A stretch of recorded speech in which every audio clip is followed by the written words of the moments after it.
How to use live view on Google Maps. Hi everyone, it's Sophia to assist you today. Without any delay, let's jump right in. First, open Google Maps. You'll find this kind of screen pop up. Then go to search bar on top and then search your location and then go to direction.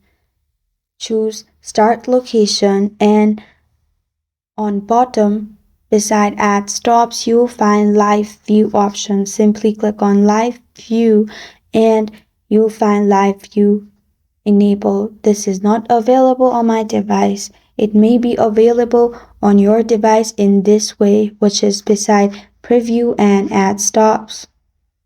Or if you don't find it here, simply scroll to the left, which is add stops. You may find it beside share as well. This is how to use live view on Google Maps. Thank you for joining me today. If this video helps you out, please leave a like and subscribe for more.